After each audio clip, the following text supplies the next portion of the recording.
हरिओम.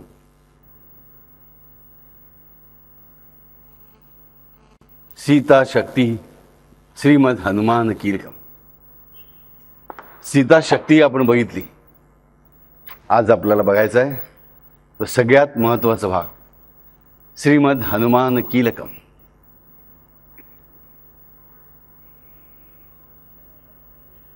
आम्हाला माहीत झालेलं असतं घरात कोणी नाही आहे आणि आम्हाला घरातून बाहेर जायचं. लहान मुलांना माहिती असते घराला कुलूप लावायचं, लावायचं असेल तर चावीने बंद करायचं. या ओढून घेतलं चावी लावायची जरूर नसते, पण उघडताना चावी लागतेच. म्हणजे एक कुलूप लागतं आम्हाला. जिथे मी नाही आहे,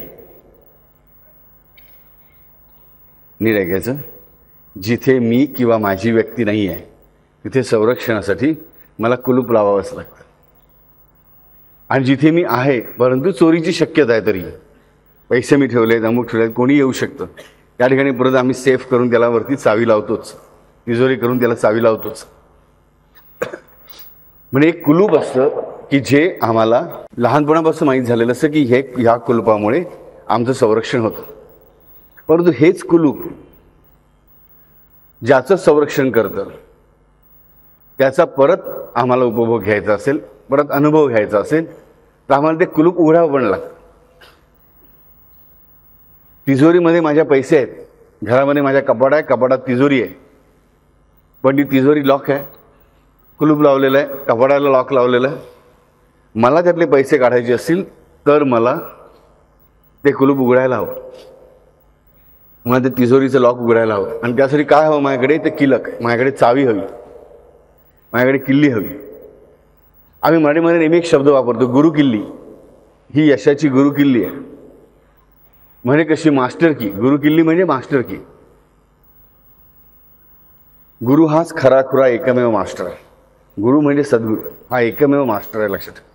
मग आम्ही गुरु किल्ली आणि मास्टर की शब्द बरोबर चपकल बसतात. पण ही प्रत्येक गोष्टीची गुरु किल्ली सापडली म्हटलं की आपण म्हणजे आता चला आता सगळं सुरळीत होणार, आता मला गुरु किल्ली सापडली यायची. परंतु जीवनाची गुरु किल्ली त्या सद्गुरूशिवाय कोणाकडेही नसते, हे आम्हाला कधीच माहीत नाही. आमच्या घरातल्या कपड्यांच्या चाव्या सुद्धा आम्ही किती वेळा हरवतो. बायका अगदी मोठा छल्ला करून कमरेला लावतात, तोपर्यंत इतक्या ठिकाणी विसरतात, त्या कशाला ओझं वातर हा प्रश्न पडतात. ते म्हणा बाबू तुमच्याकडे तरी एवढी मोठी चावी आहे, बरोबर, आणि त्या चाव्यांना एवढी मोठी चेन आहे, बरोबर, पण त्या चेनचे उपयोग खूप वेगळे वेगळे आहेत. कोणाला अनुभव घ्यायचा असेल तर माझी तयारी आहे द्यायची. नाही तशी माझी इच्छा नाही, तेव्हा काळजी करू नका.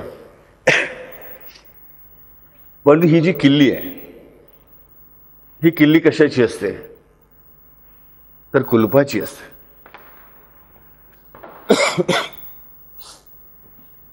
ही किल्ली कशाची असते? कुलुपाची असते. नाही, बघा घराला कुलूप आहे, आपण म्हणतो का घराच्या कुलुपाची चावी असं म्हणतो का आपण? आपण म्हणतो घराची चावी, तिजोरीची चावी. तिजोरीला कुलूप आहे, तिजोरीच्या कुलुपाची चावी असं आम्ही म्हणत नाही. म्हणजे ती चावी ते कुलूप, आणि ते कुलूप ज्याला लागलेलं आहे ती चावी त्या कुलुपाची नसून चावी त्या ज्या वस्तूला कुलूप लागलेलं आहे त्या वस्तूची असते. परंतु आम्ही मात्र अडकून कशामध्ये पडतो की चावी पाहिजे, कुलूप उघडलं गेलं पाहिजे, पण कशासाठी? इंग्लिशमध्ये गोष्ट आम्ही वाचतो पॅन्डोराज बॉक्स, किंवा अगदी संक्षिप्तपणे सांगितलं एक पेटी असते, ती पेटीमध्ये काहीतरी असतं, उघडू नको म्हणून सांगितलेलं असतं. तिची चावी घेऊन उघडण्यात येते पेटी, आणि त्या पेटीतून सगळी दुःख बाहेर पडतात आणि या विश्वामध्ये दुःख पसरतं. म्हणजे उघडणाऱ्याला माहीत नव्हतं आतमध्ये काय आहे ते, तरी पण उघडण्याची जिज्ञासा आम्हाला होती. आमच्या जीवनामध्ये अशाच अनेक पेट्या, अनेक कपाटं, अनेक कुलपं आम्ही उघडतो, निरनिराळ्या चाव्या वापरतो, आणि ती उघडत असताना आम्हाला माहीत नसतं आतमध्ये नक्की काय. आज आम्ही जे काही करतो, जे काही बोलतो, ती प्रत्येक गोष्ट एक चावी आहे, लक्षात ठेवा. आम्ही आमच्याकडे अनेक चाव्या असतात, म्हणजे नक्की काय तर आम्ही जे कर्म करतो ना ते कर्म हीच चावी आहे, लक्षात ठेवा. आणि त्या चावीने आम्ही उघडतो काय? तर माझ्याच प्रारब्धाचे भोग. मी नेहमी सांगतो की 2 जन्माचं पुण्य आणि 2 जन्माचं पाप घेऊन मानव जन्माला येतो. पण शेवटी लिहून काही आलेलं नाही, लक्षात ठेवा. काय लिहून आलं असेल त्या प्रतिष्ठानी 3 मार्ग असतात कमीत कमी, खरं म्हणजे जास्तच असतं. माझ्यावर अवलंबून आहे मी कुठल्या चाव्या वापरतो. मी चांगलं कर्म केलं तर त्याने जी कुलपं उघडायची ती चांगली कुलपं उघडली जातात. दुर्दैवाने एखादं कुलूप चुकीचं उघडलं गेलं तर माझ्याकडे असणाऱ्या दुसऱ्या चाव्यांच्या सहाय्याने मी चांगली कुलपं उघडून मी चांगल्या गोष्टी बाहेर काढू शकतो. म्हणजे माझ्या हातामध्ये जे कर्मस्वातंत्र्य आहे, मला जे कर्मस्वातंत्र्य देण्यात आलेलं आहे त्याच चाव्या आहेत, लक्षात ठेवा. त्याच चाव्याने मी माझ्या नशिबाचे दरवाजे उघडू शकतो. फलाशेचा पूर्ण विराम, काम्य त्यागाचे हे चिवर्ण, करणे नित्य नैमित्तिक कर्म, शुद्ध स्वधर्म तयाना. माझी अत्यंत लाडकी ओवी आहे साई सच्चरित्रामध्ये. आणि ही गुरुकिल्ली आहे. फलाशेचा पूर्ण विराम, काम्य त्यागाचे हे चिवर्ण, करणे नित्य नैमित्तिक कर्म, शुद्ध स्वधर्म तयानाम. आनंद मिळवणं हाच माणसाचा स्वधर्म आहे, आनंद. परंतु त्यासाठी मला आवश्यक आहे असं फलाशेचा पूर्ण विराम. फलाशा पूर्णपणे थांबवावी लागते. जेवढ्या प्रमाणात फलाशा तेवढ्या प्रमाणात लघुत्व, हे मला पहिल्यांदा कळलं पाहिजे. आणि हीच गुरुकिल्ली आहे आमच्या आयुष्याची. आम्ही नित्य नैमित्तिक कर्म जे आहे ते केलंच पाहिजे. फलाशा सोडणं, फळाची अपेक्षा सोडणं म्हणजे कर्म सोडणं नव्हे. माझं चांगलं व्हावं ही इच्छा सोडणं नव्हे. मला परमेश्वर पाहिजे ही इच्छा सोडणं नव्हे. मला चांगलं शिक्षण घ्यायचं आहे ही इच्छा सोडणं नव्हे. मला चांगले पैसे मिळवायचे ही इच्छा सोडणं नव्हे. आम्हाला फलाशा सोडणं म्हणजे काय हेच कळत नाही. फलाशा सोडणं म्हणजे काय? मनुष्य आम्ही जन्माला म्हणजे आम्हाला आनंद मिळवायचाच आहे म्हणजे फलाशा आहेच. आम्हाला सुख हवं आहे म्हणजे फलाशा आहेच. आम्हाला शिक्षण घ्यायचं आहे फलाशा आहेच. मग ही फलाशा आहे का? नाही, या फलाशा नाही आहे. चांगलं शिक्षण घेण्याची इच्छा असणं ही फलाशा नाही आहे. चांगलं शिक्षण घ्यायची इच्छा असणं ही तुमची योजना आहे, हा तुमचा विचार आहे. परंतु हे शिक्षण मी अशा प्रकारे घेईन ह्याच्यामध्ये मला पहिला नंबरच मिळाला पाहिजे, मला एवढेच मार्क मिळाला पाहिजे, त्यानंतर मला अशीच नोकरी मिळाली पाहिजे, मला असंच सगळं झालं पाहिजे. हे जी फळं आहेत ना, त्या प्रक्रियेची जी फळं आहेत त्यांची आशा ठेवणं म्हणजे फलाशा. मला आनंद मिळवायचा आहे ही फलाशा नाही आहे. मला आनंद मिळवायचा आहे ते वृक्ष आहे. म्हणजे या वृक्षाच्या फळांची अपेक्षा ठेवू नका की अशा प्रकारे मिळालं म्हणजेच मला आनंद मिळाला. सोडून द्या. आमच्या मनामध्ये फिक्स आयडिया असतात की असं घडलं म्हणजे सुख, असं घडलं म्हणजे दुःख. नाही, त्या फलाशा पूर्णपणे परमेश्वराला सोडून द्यायच्या. मला चांगले पैसे मिळवायचे आहेत ह्याच्यामध्ये काही वाईट नाही, पण अमुकच मिळवायचे आहेत, ह्याच्यापेक्षा जास्त मिळवायचे आहेत, शेजारणीपेक्षा जास्त मिळवायचे आहेत किंवा ह्या मार्गाने मिळवायचे नाही. ह्या सगळ्या फलाशा आहेत. फलाशेचा पूर्णविराम म्हणजे काय मला पहिल्यांदा सोडलं पाहिजे. मला आनंदी व्हायचं आहे ही आशा तर ठेवायलाच हवी, ही इच्छा ठेवायलाच हवी. मला तो माझा परमेश्वर मिळायलाच हवा ही अपेक्षा पाहिजेच, हा काम पाहिजेच. नाही तर परमेश्वराने कामाला पुरुषार्थ म्हटलं नसतं. धर्म अर्थ काम मोक्ष 4 पुरुषार्थ आहेत. भक्ती ज्ञानेश्वरांनी सांगितलं पंचम पुरुषार्थ आहे आणि बापू आमच्या डोक्याला 6वा पुरुषार्थ आणून लागतोय मर्यादा. पण ह्या मर्यादा पुरुषार्थाशिवाय काही नाही, लक्षात ठेवा. हा काम सुद्धा साक्षात श्रीकृष्णाने रामाने दोघांनी आम्हाला सांगितलं की हा पुरुषार्थच आहे. अर्थ हाही पुरुषार्थ आहे म्हणजे ती वाईट गोष्ट नाही आहे. मग ह्या अर्थाला आणि कामाला श्रीकृष्ण भगवंत स्वतःच गीतेमध्ये पुरुषार्थही बांधतात आणि परत फलाशा सोडा म्हणूनही सांगतात. पण निष्काम होऊन अकर्म व्हायला सांगत नाहीत, तर निष्काम कर्मयोग आचरण करायला सांगतात. की झाड लावायचंच पण झाडाच्या अमुक फांदीला अमुक ठिकाणी फळ आलं पाहिजे. ही जी माझी कल्पना असते ती चुकीची आहे. समजा एखादं झाड लावलं, तुम्ही समजा एखादं झाड लावलं आणि झाडाला अमुक इंचावर अमुक फळ आलं पाहिजे, ते एवढ्याच साईजचं असलं पाहिजे, एवढ्याच वजनात असलं पाहिजे, ते एवढ्याच दिवसात पिकलं पाहिजे, अशी प्रत्येक लेवल 54 ठिकाणी फळ यायला पाहिजे, असं काही होईल का? नाही होणार. अगदी आम्ही मेकॅनिकली क्लोनिंग करून झाड तयार केलं तरीही हे शक्य नाही. त्याचप्रमाणे मग मला माझ्या जीवनामध्ये कळलं पाहिजे की माझ्या जीवनामध्ये मला काय करायचं आहे हे माझ्या अधिकारामध्ये आहे, कसं वागायचं आहे माझ्या अधिकारामध्ये. आणि त्याच्याही पेक्षा सगळ्यात महत्त्वाची गोष्ट म्हणजे मी अनेक वेळा सांगितलेली गोष्ट आता परत सांगतो की आम्ही रिस्पॉन्स कसा देतो घडणाऱ्या घटनांना, ही सगळ्यात महत्त्वाची गोष्ट आहे. आम्ही नेहमी गोष्टींना रिॲक्ट करतो, प्रतिसाद देत नाही, रिस्पॉन्स देत नाही. रिॲक्शन थांबवा. कोणी मला बोलला की मी लगेच आय रिॲक्ट, त्याने मला शिवी, मी त्याला शिव्याच देणार. घरातलं कोणी सख्खा भाऊ बहीण नवरा बायको एकमेकाला काही बोलले की आमच्या मनामध्ये लगेच राग संताप सुरू होतो. तेवढ्या वेळापुरती ती व्यक्ती आमची शत्रू झालेली असते. This is reaction. आणि नेहमी सृष्टीचा नियम काय? Action and reaction are equal and opposite. Reaction नेहमी मानवाला ॲक्शनच्या विरुद्ध दिशेनेच नेते, तर रिस्पॉन्स हा माणसाला उचित दिशेने नेतो. रिस्पॉन्स हा ॲक्शनच्या दिशेने जात नाही की रिॲक्शनच्या दिशेने जात नाही. जी काही उचित दिशा असेल त्या दिशेने जातो. मग ती एखाद्याची ॲक्शनची दिशा असेल, रिॲक्शनची दिशा असेल किंवा आणखीन चौथीच कुठली तरी दिशा असेल. कसं काय? साधी गोष्ट आहे बघा, अगदी सुंदर साधी गोष्ट आहे. 12वीला एक मुलगा परीक्षेला बसलेला आहे. मुलगा आहे म्हणा, मुलगी आहे कोणती, भरपूर अभ्यास केलेला आहे आणि मार्क कमी मिळाले, दुर्दैवाने मिळाले, काय असेल ते असेल, कमी मार्क मिळाले. पहिल्या क्षणाला आईवडिलांच्या मनामध्ये काय निर्माण होतं? दुःख निर्माण होतं. अरे आत्तापर्यंत 92% 93% मिळालेलं मुलं यावर्षी 89%च मिळाले नेमके 12वीच्या परीक्षेमध्ये, आता कसं होणार पुढे? हे दुःख मनामध्ये निर्माण झाल्यानंतर काही प्रकारचे पालक रिॲक्ट करतात.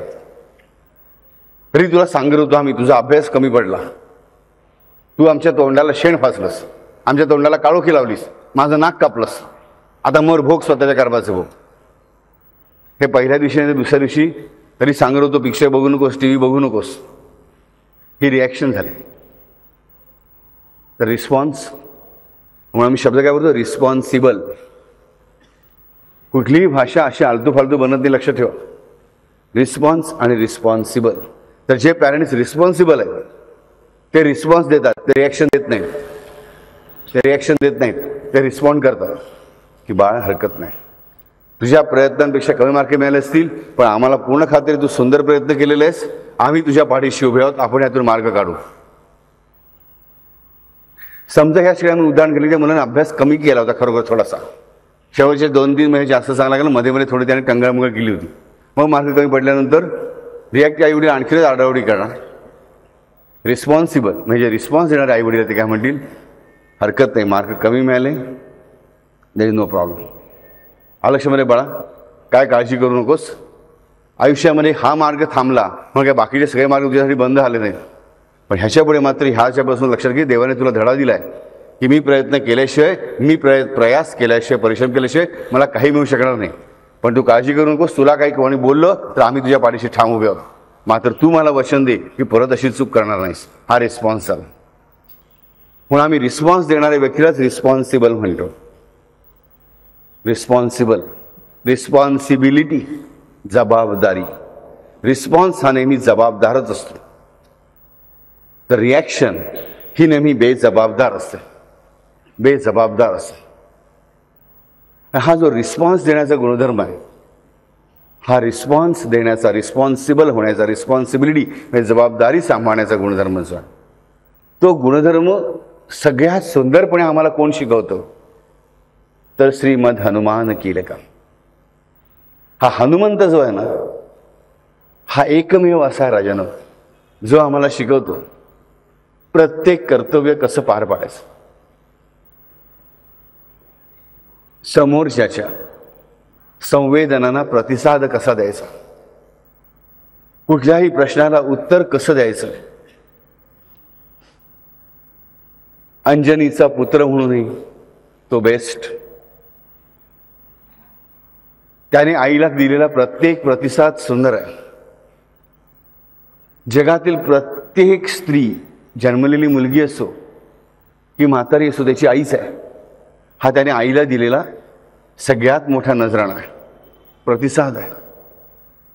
दास म्हणून तो सर्वोत्तम आहे. त्याच्यासारखा दास नाही, त्याच्यासारखा दास आहे. श्रवण भक्ती, नवविधा भक्ती जर आम्ही घेतली, 9च्या 9 श्रवण भक्ती, त्याच्या इतकी सुंदर कोणाचीच नाही. कारण त्याचं वर्णन आम्हाला ठाई आढळतं की राम जेव्हा बोलू लागतो तेव्हा हनुमंताला दुसरं काही दिसत नाही, दुसरं काही ऐकू येत नाही. रामनाम जिथे जिथे म्हणून चालू आहे तिथे तिथे हनुमंत आहेच. आम्हाला प्रश्न पडतो, बाबू हनुमंताला रामनाम घेण्याची आता आवश्यकता काय? तो साक्षात स्वतःच देव होऊन बसलाय. तुम्ही त्याला देव म्हणतात, तो स्वतःला देव म्हणायला तयार नाही आहे. तो स्वतःला दासोत्तमच मानून घेतो. म्हणून जिथे जिथे रामनाम आहे तिथे तो जातोच आहे. 1 कोटी ठिकाणी चालू असेल त्या प्रत्येक ठिकाणी तो आहे. युगानुयुग तो रामनाम घेतोय. रामाच्या हृदयात जाऊन बसलाय, स्वतःच्या हृदयात रामाला बसलाय. तरी पापी माणसं सुद्धा जिथे रामनाम घेतात, ढोंगीपणाने सुद्धा जिकडे रामनाम घेतात तिकडे पण हा जाऊन उभा राहतो. एवढा आधाशी आहे. मला सांगा, एवढी श्रवण भक्ती बेस्ट कोणाकडे आहे? कोणाहीकडे नाही. श्रीमद हनुमान कीलकम. नामसंकीर्तन भक्ती हनुमंताशिवाय आणखी कोणाकडे बेस्ट आहे? हनुमंताच्या एका इशाऱ्यासरशी तुलसीदासाने तुलसी रामायण लिहून काढलं. सगळा चित्रपट त्याच्या समोर गेला, आम्ही बघितलं. ह्याच हनुमंताला साक्षात बघून हनुमान चालीसा लिहिला तुलसीदासाने. ह्या हनुमंताने साक्षात श्री रामदासांना दर्शन दिलं आणि रामदासांकडून प्रदीर्घ रचना झाल्या. हा स्वतः सतत रामनाम घेत राहतो, नामसंकीर्तन करत राहतो, गुणसंकीर्तन करत राहतो. आणि त्याच्याही पलीकडे जाऊन नामसंकीर्तन गुणसंकीर्तनाची विशेष गोष्ट आमच्या लक्षात येते हनुमंताच्या बाबतीत, म्हणजे की हनुमंत कुठल्याही मंदिरामध्ये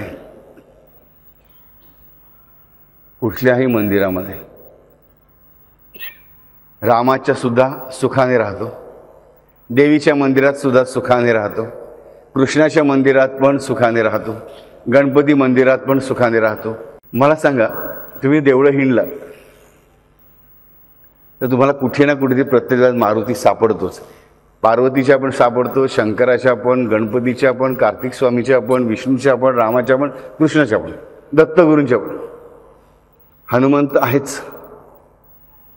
गावाच्या वेशीवर पण आहे, झाडाखाली नुसता कुठल्याही छपराशिवाय पण आहे. प्रत्येक मंदिरामध्ये तो आहेच. प्रत्येक मंदिरामध्ये. महाभारताचं युद्ध सुरू झालं. कृष्णाने अर्जुनाला सांगितलं, आवाहन कर, डोळे बंद कर आणि मनापासून प्रार्थना कर. कोणाची? तर हनुमंताची, की येऊन माझ्या ध्वजावर बस. कृष्ण आहे साक्षात सारथी, पण तरी हनुमंत ध्वजावरती लागला. लक्षात ठेवा, ही महत्वाची गोष्ट. हा हनुमंत हा त्या ध्वजावर येऊन पण बसतो का? तो कृष्णाचं काम करायचं ते केलंच, पण त्यालाही त्याच्यात आनंद आहे. कारण त्या कृष्णाची वाणी तो ऐकणार आहे, त्याच्या रामाची वाणी तो ऐकणार आहे. रामाला परत एकदा लढताना बघणार आहे आणि ह्यावेळेस तो फक्त बघणार आहे, तो लढणार नाही आहे.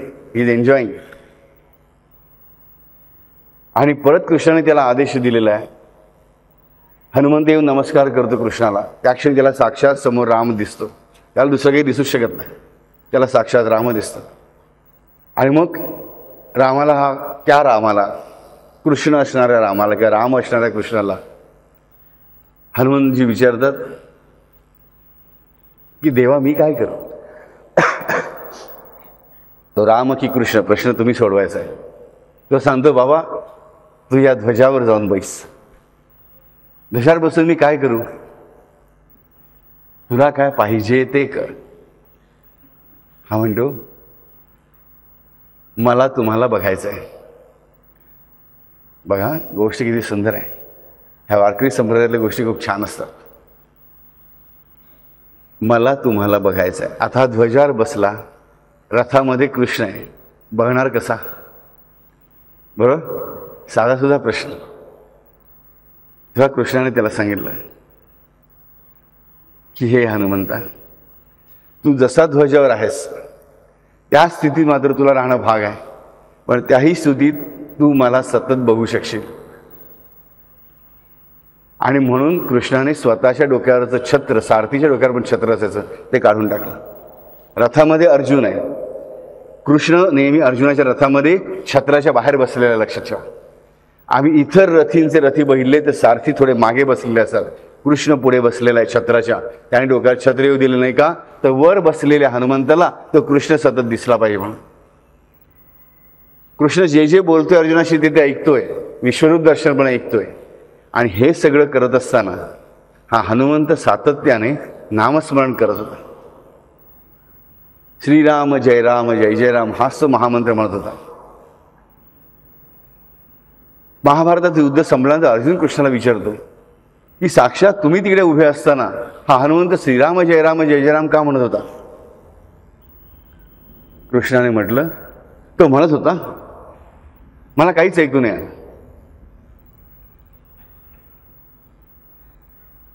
अर्जुनाला आता प्रश्न पडतो, बाबा हा कृष्ण बिझी असेल या लक्षात आलं, म्हणून आपण तर ऐकलं श्रीराम जय जय राम. शेवटी आसरा नेहमी रुक्मिणी मातेचा. रुक्मिणीला विचार अर्जुन जातो की अगं रुक्मिणी, मला ह्या संपूर्ण युद्धभर मात्र श्रीराम जय राम ऐकू येत होतं, आणि कृष्ण म्हणून त्याला काहीच ऐकू येत नव्हते, आणि कृष्णाचं नाव का बरं घेतलं नाही? त्या रुक्मिणी म्हणते, चल आपण दोघंही जाऊ आणि हनुमंताला विचारू. आता रुक्मिणी अर्जुना घेऊन हनुमंताकडे जाते. हनुमंताला ध्यानस्थ बसलेले आहेत रामनामामध्ये, आणि रुक्मिणी येताच आपोआप डोळे उघडतात. हनुमंत नमस्कार करतो आणि म्हणतो, जानकी माते, किती दिवसांनी भेटलीस ग?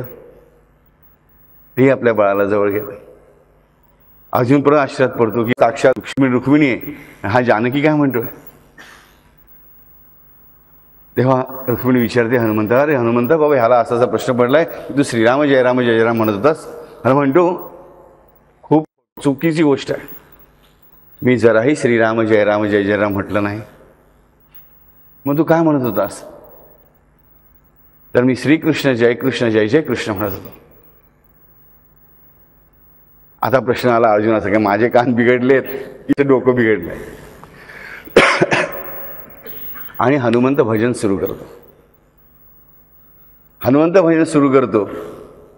हनुमंत त्याला सांगतो की मी आता श्रीराम जय रामचं भजन करणार आहे. आणि अर्जुनाला श्रीकृष्ण जय कृष्ण ऐकू येतं. थोड्या वेळाने थांबून हनुमंत त्याला म्हणतो की मी आता श्रीकृष्ण जय कृष्ण म्हणणार आहे. तर अर्जुनाला श्रीराम जय राम ऐकू येतं. म्हणजे लक्षात येईल इथे आम्हाला काय सांगितलं जातं त्या कथेद्वारे, की ह्या नावांच्या घोट्यामध्ये पण आम्ही अडकण्याचं कारण नाही. कारण खरे नाम घेण्याची जबाबदारी, रिस्पॉन्सिबिलिटी त्या हनुमंताची येतो, तो करतोय, तो उच्चारतोय, ते नाम आम्ही फक्त उच्चारायचं. आमचा खारीचा वाटा आम्ही त्या हनुमंताच्या नामस्मरणात ओतायचा. फक्त एवढंच काम आहे आम्हाला, की आमचं नामस्मरण किती अथांग होईल विचार करा. युगानुयुग कल्पानुकल्प हा नामस्मरण करतोय. एवढी अशी नामसंकीर्तन भक्ती मोठी. त्यानंतर जर आम्ही बघितलं तर वंदन भक्ती, ह्याचे सदैव हात जोडलेले, किंवा हा भजन करतोय, हातात चिपळ्या घेणं हाही नमस्काराचा एक प्रकार मानला जातो. त्यामुळे ह्याची वंदन भक्ती याची एवढी कोणाचीच नाही. कुठलाही दुसरा देव ह्या भूमिकेत नाही. गरुड आणि हनुमंतच फक्त. वंदन भक्ती, अर्चन भक्ती. अर्चन तर हनुमंता एवढं कोणीच केलेलं नाही. अर्चन विचार करा, रामाच्या मंदिरामध्ये रामाच्या समोर सदैव हनुमंत हात जोडून. आणि सगळ्यात महत्त्वाची गोष्ट इथे आम्हाला कळली पाहिजे की रामेश्वरमला जेव्हा रामाने रामेश्वराचं लिंग स्थापन केलं, तो राम शिवाची पूजा करतोय. आणि त्या शिवाचाच एक अंश असणारा हनुमंत तिकडे उपस्थित आहे. शिव म्हणजे हनुमंत नाही, शिवाचा अंश म्हणजे हनुमंत. हा हनुमंत तिकडे उभा आहे. हा राम त्या लिंगाची पूजा करतोय आणि ती पूजा करत असताना हा हनुमंत रामाची पूजा करतोय. हे अर्चन किती श्रेष्ठ आहे की स्वतः आपण ज्याचा अंश, त्याची उपासना जो करतोय, त्याची पूजा, त्याची उपासना, त्याची भक्ती हा हनुमंत करतोय. हनुमंताने कधीही कुठलंही फळ रामाला दिल्याशिवाय खाल्लं नाही. राम झोपल्याशिवाय तो झोपला नाही. राम उठायच्या अगोदर तो उठलेलाच असायचा. ही अर्चन भक्ती आहे, दास्य. हनुमंत एवढं दास्य कोणाकडे नाही. सख्य सख्य हनुमंत एवढं कोणाकडे नाही. कारण हा रामाशी सल्लामसलतही करतो. लढाईच्या वेळेस कुठली व्यूहरचना कशी करायची हेही ठरवतो. आणि मित्र कोण, जो वाईट समय मदतीला येतो तो. राम आणि लक्ष्मणा दोघांनी बांधून ठेवलं नागास्त्राने. खरं दुःख त्या दोन राक्षसांनी, अहिरावण महिरावणाने, तेव्हा सोडवलं कोणी? हनुमंताने येऊन सोडवलं. हा सखा. एवढंच नव्हे, जेव्हा लक्ष्मणाला नागास्त्र बांधलं गेलं, विष अंगभर पसरलं, संजीवनी आणायला धावत कोण गेला? हनुमंत गेला. तुम मम प्रिय भरतही समभाई. आम्हाला बऱ्याच वेळा प्रश्न पडतो लोकांच्या मनामध्ये, पडतो की नाही मला माहीत नाही, पडायला पाहिजे. मला दोघा ठिकाणी विचारलं होतं, बाबू भरतही समभाई का म्हटलं, लक्ष्मणही समभाई का नाही म्हटलं? की भरतही समभाई का म्हटलं? कारण लक्ष्मणाला वेगळं अस्तित्व नाही, आम्हाला कळलं पाहिजे. लक्ष्मण आणि सीता ह्या रामाचे अविभाज्य घटक आहेत, त्यांना वेगळं अस्तित्व नाही. म्हणून भरतही समभाई म्हटलं जातं. म्हणजे बाबू हनुमंताला वेगळं अस्तित्व आहे का? इकडे हनुमंताविषयी बोलणं चाललं नाही आहे. इकडे फक्त राम त्याचं लोकांच्या समोर गुणवर्णन करतोय की तोपर्यंत हनुमंत देवत्वाला पोचलेला नाही आहे लौकिकदृष्ट्या. लोकांना तिकडच्या आजूबाजूच्या माहिती आहे की हनुमंत हाही देवच आहे, हे लक्षात घ्या.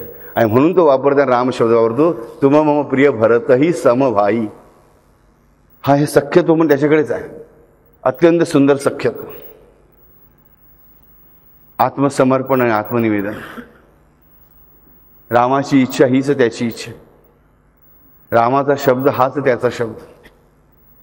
दुसरं काही ज्याच्या जीवनामध्ये नाही. म्हणजे नवविधा भक्तीमध्ये आम्ही बोललं तर प्रत्येक विधिविधान याच्यामध्ये बेस्ट आहे फक्त हनुमंतच. आणि हा हनुमंत जो आहे तो आम्हाला शिकवतो काय, तर रिस्पॉन्स कसा द्यायचा. ही नवविधा भक्ती जे ह्या 9 पायऱ्या ह्या फक्त भक्तीमध्येच नाही, कुठलीही गोष्ट घ्या, आम्हाला ती करायची किंवा शिकायची आहे तर आम्हाला ह्याच 9 पायऱ्यांनी जावं लागतं. आम्हाला चांगलं गायक व्हायचं आहे तर आम्हाला पहिल्यांदा श्रवण भक्ती केली पाहिजे. पहिल्यांदा आम्हाला चांगलं संगीत ऐकलं पाहिजे. नंतर संकीर्तन करायला हवं, प्रयत्न करायला हवेत, परिश्रम करायला हवेत. त्यानंतर वंदन आणि अर्चन करायला हवं की जे थोर आहेत, त्याच्यामधले जाणकार आहेत, त्यांना नमस्कार करून परिप्रश्नेनं सेवया, त्यांच्याकडून मला माझं नवीन शिकून घ्यायला पाहिजे. जे मी शिकतोय त्या ज्ञानाची आणि ज्ञानदातेची पूजा करायला हवी. त्यानंतर मला दास्य करायला हवं. फक्त आता मला गाण्यामध्ये श्रेष्ठ गायक व्हायचं आहे, फक्त ह्या गानविद्येचा मी दास आहे, ह्या भावनेतून मला ती विद्या सांभाळायला हवी. आणि जेव्हा मी पूर्णपणे दास बनेन, माझ्याकडे ती पूर्ण विद्या येईल, तेव्हा त्या विद्येचा मला मित्र बनायला हवे, शत्रू नव्हे. म्हणजे त्या विद्येचा उपयोग मला चांगल्यासाठी करायला हवा, वाईटासाठी नाही. आणि नंतर येतं ते आत्मसमर्पण, आत्मनिवेदन.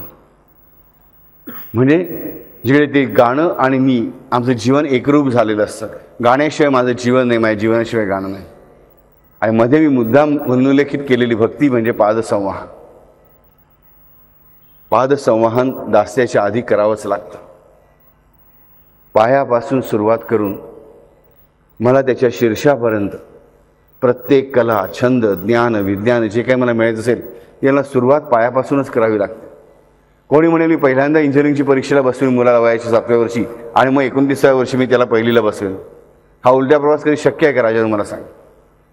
अगदी कोणी कितीही मोठा सायंटिस्ट झाला, आम्ही कितीही मोठे शोध लावले तरी हे शक्य आहे का की मुलाला 7वीमध्ये डॉक्टरच्या MDच्या वर्षाला घातलं किंवा इंजिनिअरिंगच्या BEच्या वर्गाला घातलं आणि नंतर मग उलट्या क्रमाने जात जात वयाच्या 23व्या वर्षी तो पहिलीमध्ये बसला. हे शक्य आहे का? शक्य नाही. ही सगळ्यात महत्त्वाची गोष्ट लक्षात गेली पाहिजे. भक्तीमध्ये पण हीच गोष्ट लक्षात ठेवा. आणि हे आम्हाला हनुमंत शिकवतो. आमची इच्छा काय असते? आम्हाला पहिली डिग्री मिळावी, मग आम्ही अभ्यास करू. देवाने आधी आम्हाला चमत्कार दाखवा, आधी त्याची प्रसिद्धी द्यावी, मग आम्ही त्याला देव म्हणू.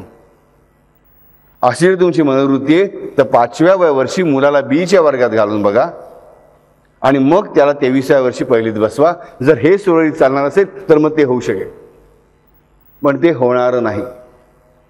उद्या एखाद्या आईने म्हटलं की 9 महिने कशाला पोर पोटात बघायचं, एकदम 80 वर्षाचा मुलगा मला दे. छान आयडिया ना? 80 वर्षाचा मुलगा मला दे, म्हणजे आपोआप रेडी नातवंड परतवंड तयारच आहेत सगळं. काय काळजी करायला नको, बरोबर? आणि मग तो हळूहळू एक एक वर्ष लहान लहान होत होत होत होत तो माझ्यापर्यंत येऊ. हा अचलपण आहे ना? अशा गोष्टी कधी घडू शकतात का मला सांगा? ह्या असंभाव्य गोष्टी आहेत. असंभाव्य गोष्टी आहेत. जसं सश्याला सिंग असणं हे असंभाव्य आहे, हे असंभाव्य आहे. सूर्य काळोख देणं हे असंभाव्य आहे, हे असंभाव्य आहे. हे आम्हाला कळलं पाहिजे. तर हा जो हनुमंत आहे राजा, हा हनुमंत आम्हाला रिस्पॉन्स देण्याची कला शिकवतो, उचित मार्गाने येण्याची कला शिकवतो अगदी प्रत्येक गोष्टीमध्ये. आणि त्याच्याचा महत्त्वाचा मुद्दा आहे हा पादसंवाहन. पादसंवाहानंतर येतं रे दास्य भक्ती, दास्यानंतर सख्य, सख्यानंतर आत्मनिवेदन. कुठलीही गोष्टीमध्ये आनंद यश प्राप्त करण्याच्या अंतिम 4 पायऱ्या. त्यामधलं पादसंवाहन आम्हाला नीट शिकावं लागतं. आणि हे पादसंवाहन हीच खरी गुरुकिल्ली आहे. हनुमंताचं संपूर्ण जीवन हनुमंत हाच किलक आहे. पण हनुमंताच्याकडून होणारं पादसंवाहन, हनुमंताने आम्हाला शिकवलेलं पादसंवाहन ही जीवनाची गुरुकिल्ली आहे.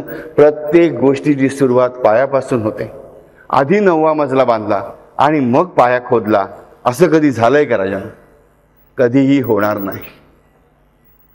जेव्हा आचरण माणसं म्हणतात आम्हाला आधी चमत्कार दिसू दे, आम्हाला आधी प्रसिद्धी येऊ दे, देवाने आधी आमच्यावर कृपा करू दे, मग आम्ही भक्ती करू, समजायचं ह्याचं खातं बुडलं, ह्याची बिल्डिंग कोसळली. कारण हा हवेत बिल्डिंग बांधायला निघालाय, ह्याने पाया खणलेला नाही. तुम्ही म्हणाल बापू काही जणांना असे अनुभव येतात, बरोबर आहे. ह्या नाही त्या रूपाची खरोखरच मनापासून भक्ती केलेली असते म्हणून येतात. हाच एवढा फरक आहे, बाकी काही नाही. पायाच्या अगोदर 9वा मजला किंवा 8वा मजला काय, पहिला मजला पण आम्ही बांधू शकत नाही, हे आम्हाला कळलं पाहिजे. आधी ग्राउंड फ्लोअर, पाया आणि मगच त्याच्यावरचे मजले.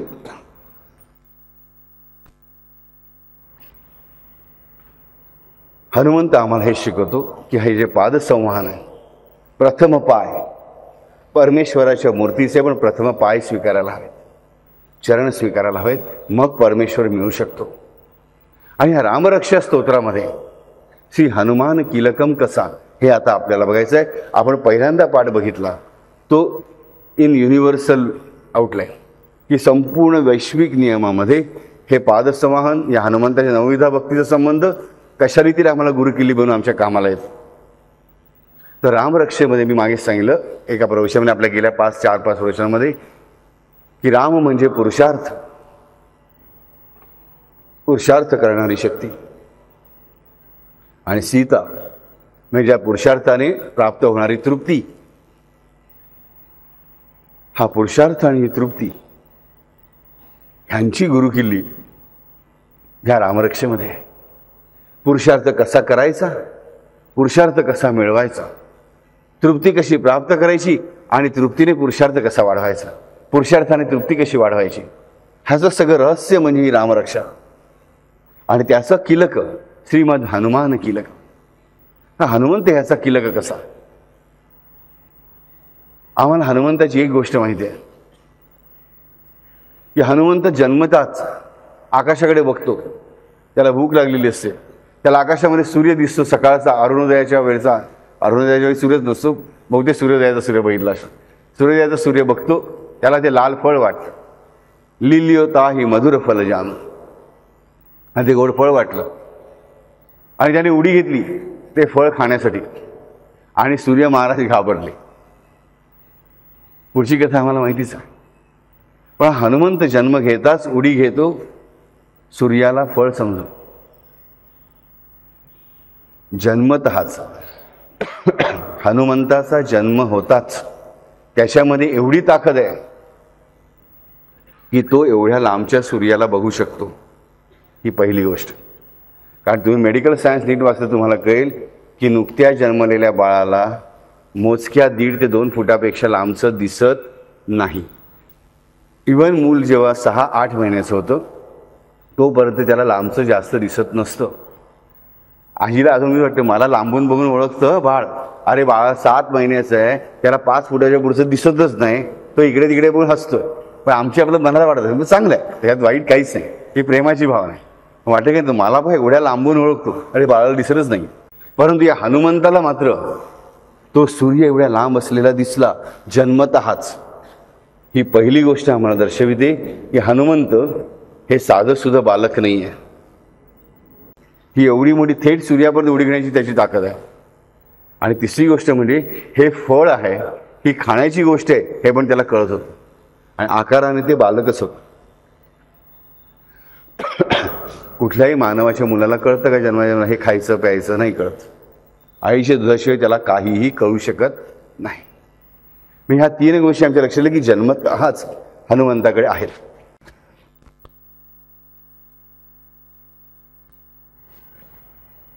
जन्मतःच 3 प्रचंड शक्ती हनुमंताकडे त्याची आम्हाला जाणीव होते. आणि ह्या 3 शक्ती घेऊन हा हनुमंत उडी मारतो सूर्याला गिळण्याकरता. जन्मताक्षणीच.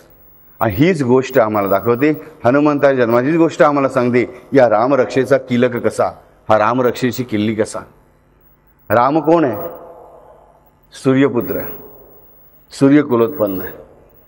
त्याच रामाला गिळण्यासाठी जन्मताच उडी याने मारली, गोड फळ मानून. राम हेच कर्मफळ, रामालाच खायचं तर जन्मतःच त्याला भूक फक्त रामाची आहे, आम्हाला कळत आहे. श्री हनुमान कीलक. जन्मतःच आम्हाला भूक फक्त रामाची कधीच नसते, कामाची असते. हनुमंत एकमेव असा आहे ज्याला जन्मतः क्षणीच, आणि तोपर्यंत रामाचा जन्म झालेला नाही आहे लक्षात. जरी हनुमान पौर्णिमा नंतर येत असली तरी ती पुढच्या वर्षीची. रामाचा जन्म आधी झालेला आहे. कारण घार ते प्रसाद उचलून घेऊन जाते, अंजनीच्या हातात टाकते, अंजनी त्या क्षणी भक्षण करते आणि त्या क्षणी हनुमंत पोटात राहतात. तर इथे दशरथ येतो, पूजा करतो, पूजाविधान करतो स्त्रियांकडून आणि मग भक्षण करतो, त्यामुळे काळ निघून जातो. तर महत्त्वाची गोष्ट आमच्या लक्षात आली पाहिजे की हा जो हनुमंत आहे हा जन्मता क्षणीच ह्याला भूक फक्त रामाची आहे. आणि हेच कीलक आहे. राम हेच फळ, राम हीच भूक, रामाचीच फक्त भूक. आणि त्यासाठी एवढी मोठी उडी मारण्याची तयारी, मी लहान आहे ह्याचा विचार न करता, हेच कीलक.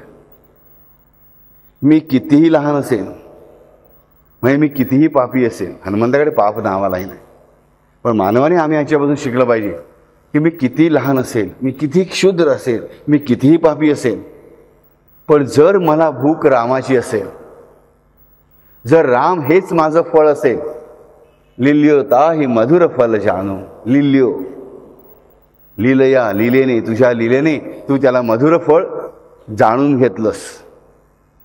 की त्याला मधुर फळ जाणणं हीच हनुमंताची लीला आहे. आम्हाला राम कधी मधुर फळ वाटत नाही. आम्हाला बाकीची सगळी फळं मधुर फळं वाटतात आणि रामनामाचं फळ मात्र आम्हाला औषधाच्या कडू फळासारखं वाटतं. ते फक्त औषधासारखं जेव्हा गरज पडेल आम्ही तेव्हाच घेतो, एरवी घेत नाही. एरवी सकाळ संध्याकाळ श्रीखंड, बासुंदी, चिकन, मटण जे काय ते खात राहतो. रामनाम, परमेश्वराची भक्ती, सद्गुरूंचं पूजन मात्र आमच्यासाठी फक्त वर्षातून एकदा करायची गोष्ट. जेमतेम बाबा वर्ष सुखाचं जाऊ दे, ध्यान संपलं. दिवाळीचे 4 दिवस आम्ही भरपूर दिवे लावतो. लक्ष्मीपूजनाच्या दिवशी आम्ही लक्ष्मीपूजन करतो अगदी भक्तिभावाने. आम्ही बाकी घरात दुसरी काही पूजा केली नाही तरी लक्ष्मीपूजन मात्र नक्की करतो. दिवाळीच्या 4 दिवसात इतर काय पूजन करतो आपण सांगा मला? हल्ली वसुबारस काय, घरात कोणाच्या गाय वासरू नाही, म्हैस पण नाही, मग म्हशीची पूजा केली तर तेही शक्य नाही, बरोबर. धनतेरसच्या दिवशी परत नाही म्हटलं की आता बापू इथे काय ते असेल, आम्ही 4 लोक येतो, नमस्कार करतो, ठीक आहे. नाही तर धनाची पूजा केली जाते. नरक चतुर्दशी आम्ही कोणाची पूजा करतो? काही मंडळी मला माहिती आहेत बाबा, दारामध्ये नरकासुराचे हे वगैरे बसून होतात, शेणाच्या गोऱ्या करतात. आज मुंबईमध्ये आम्ही तेही करायला सोडून दिलं आहे. पण नरकासुराला मारणारा नरक चतुर्दशी ही नरकासुराची चतुर्दशी नाही आहे, तर नरकासुराला मारणाऱ्या कृष्णाची चतुर्दशी आहे, हे आम्हाला पहिल्यांदा कळलं पाहिजे. मी अनेक लोकांना मुद्दाम विचारतो, आज कुठल्या देवाचा दिवस आहे? हा नरक चतुर्दशी, नरकासुराचा. अरे नरकासुराचा दिवस नाही आहे, आज कृष्णाचा दिवस आहे. आज आम्ही कृष्णाचं नामस्मरण केलं पाहिजे, पण आम्ही केलं नाही. पण लक्ष्मीपूजन मात्र अगदी व्यवस्थित अत्यंत भक्तिभावाने करतोच. ज्या अमावस्येला एरवी आम्ही खराब मानतो, त्या अमावस्येला लक्ष्मीपूजन असं हे मात्र आम्ही विसरतो. ही जर अमावस्या खराब असती तर लक्ष्मीपूजन अमावस्येला कसं ठेवलं गेलं असतं? पण त्या दिवशी आम्हाला लक्ष्मीपूजन करायला काय वाटत नाही. सगळ्यात महत्त्वाचं लक्ष्मीपूजन अमावस्येच्या दिवशी आहे, ते करायला आम्ही घाबरत नाही. इतर दिवशी मात्र अमावस्येला आम्ही घाबरून राहतो. काही आवश्यकता नाही, लक्ष ठेवा. आम्ही देवाला असा सांभाळतो, औषधाच्या गोळीसारखा. एक उपयुक्त वस्तू जी माझ्या घरात असणं मला आवश्यक आहे, बाकी काही नाही. हनुमंताकडे हा भाव नव्हता जन्मापासून. त्याला रामाचीच भूक होती. राम हेच त्याचं फळ होतं, आणि ते सुद्धा कसं तर गोड फळ होतं, कडू फळ नाही. लिहिली होता हे मधुर फळ जाम. जर मला यथोचित पुरुषार्थ करायचा असेल आणि जर मला तृप्ती मिळवायची असेल, तर मला हनुमंत हाच एकमेव किल्ली आहे हे नीट ओळखता आला पाहिजे. आणि हनुमंताप्रमाणेच मला मी लहान आहे, माझं सामर्थ्य लहान आहे ह्याचा विचार न करता राम हेच सुंदर फळ आहे. हा कृष्ण, हा राम, हा सावळा, हा विठ्ठल हेच फक्त या विश्वामधलं सर्वात उत्कृष्ट फळ आहे. ते मी खाणारच, आणि ते मिळवण्यासाठी मला किती मोठी उडी मारावी लागली तर मी मारीनच. मी मरेच उडी मारताना पडलो तर हा विचार करू नका. अरे पडलात तरी कल्याणच होईल. दुसऱ्या ठिकाणी पाय घसरून पडण्यापेक्षा इकडे पडलेलं आपडलेलं म्हणजे खूप चांगलं आहे. आणि हे श्रीमद हनुमान कीलकम, की हनुमंतच आम्हाला जन्मापासून त्याच्या प्रत्येक कथेमध्ये चावी देत राहतो की हा पुरुषार्थ आणि ही तृप्ती, हा राम आणि ही सीता, ह्यांचं नातं मी माझ्या आयुष्यामध्ये आणायचं कसं. हनुमंताची जन्माची गोष्ट आम्ही बघितली.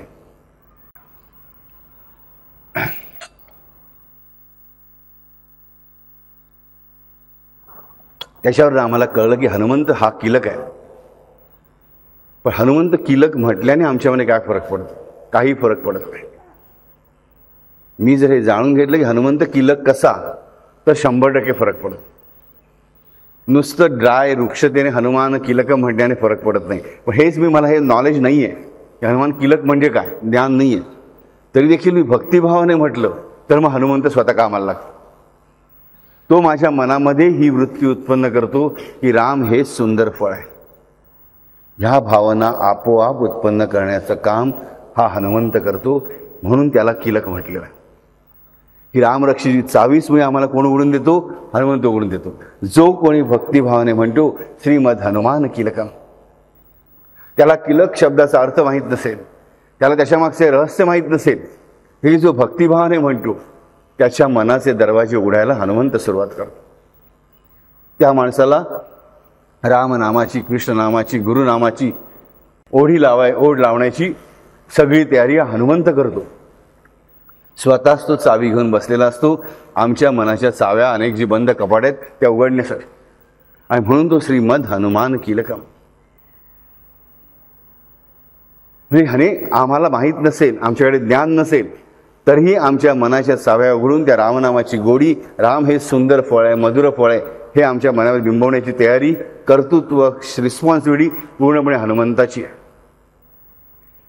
आणि आता तिसरी महत्त्वाची गोष्ट म्हणजे की श्रीमद हनुमान कीलकाचा तिसरा कीलक म्हणजे काय, तर रिस्पॉन्स. माशी मी सांगितलं आहे, हनुमंत आम्हाला शिकवतो रिस्पॉन्स कसा द्यायचा.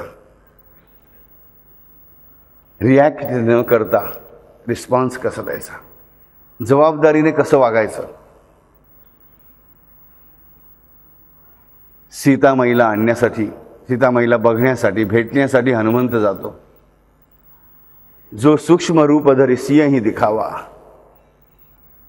सूक्ष्म रूप धरून जर रावणाकडे जाऊ शकतो तर तो सीतेला उचलून आणू शकत होता, मला सांगा? आणू शकत होता, पण त्याने ती गोष्ट केली नाही. तो त्याची रिस्पॉन्सिबिलिटी जाणत होता. तो रिॲक्ट नाही झाला, चला आता सीता दिसले, तिला मी खांद्यावर घालतो, मी सूक्ष्मरूप धरतो. त्याने एवढं सूक्ष्मरूप धारण केलं होतं की तो पानाच्या टोका एवढा लहान झाला.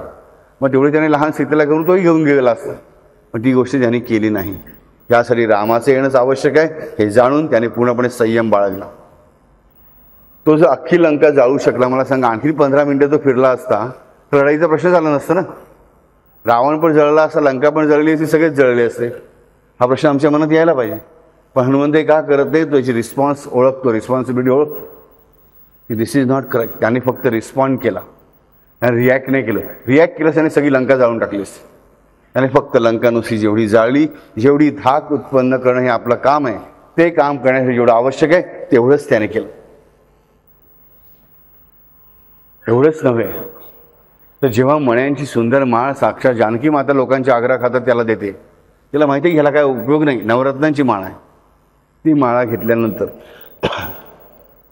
हनुमंत त्यातला प्रत्येक मणी घेतो आणि फोडून बघतो. काय करतोस तू? हे शत्रुघ्न विचारतो. म्हणतो की ह्याच्यात राम नाही, यात राम नाही, ती गोष्ट मला नको. त्याने बघा किती सुंदर रिस्पॉन्स दिला. तुमच्या देवाने तुम्हाला अशी माळ दिली आणि तुम्ही अशी फोडून बघितली की आम्ही हनुमंताची कॉपी मारतो, तर तू त्या माळेचा अनादर झाला, कारण तो भाव हवा. तर हनुमंताची ती माळ घेतली असती तर ती रिॲक्शन झाली असती. त्याने रिस्पॉन्स दिला, कारण जानकी मातेने ज्या कारणासाठी त्याला माळ दिली होती ते कारण त्याने पूर्ण करून दाखवलं. आणि प्रत्येक मणी फोडून त्या माळेचा अनादर नाही केला, तर जानकी मातेचा त्याच्यावर असणारा विश्वास त्याने दृढ केला की ह्याला रामाशिवाय दुसरं काहीही नको आहे. म्हणजे आम्हाला इथे कळतं की हा किती जबाबदारीने वागतोय प्रत्येक ठिकाणी. जेव्हा हनुमंत रामाला पहिल्यांदा भेटतात, हनुमानजी आणि राम पहिल्यांदा भेटतात, लक्ष्मण उभा असतो लांब आणि तो बघतो की कोणतरी येत आहे. सावध राहा, वृद्ध ब्राह्मणाच्या वेशामध्ये आलेला आहे हनुमंत. आणि मग हनुमंत आपलं स्वतःचं दंतच खरं रूप प्रकट करतो. त्याच्या बोलण्यावरून लक्ष्मण स्वतः म्हणतो की मला वाटतं रामा हा सर्व वेदांमध्ये पारंगत आहे, ह्याची वाणी अत्यंत मधुर आहे, हा पूर्णपणे न्यायाला धरून बोलतोय, हा उत्कृष्ट वेदांती आहे. सुग्रीवाचा दूत म्हणून तो सुग्रीवाचा दूत ही रिस्पॉन्सिबिलिटी चांगल्या रीतीने पार पाडतो. तो रिस्पॉन्स देतो. मी हनुमंत आहे हा भाव आणत नाही.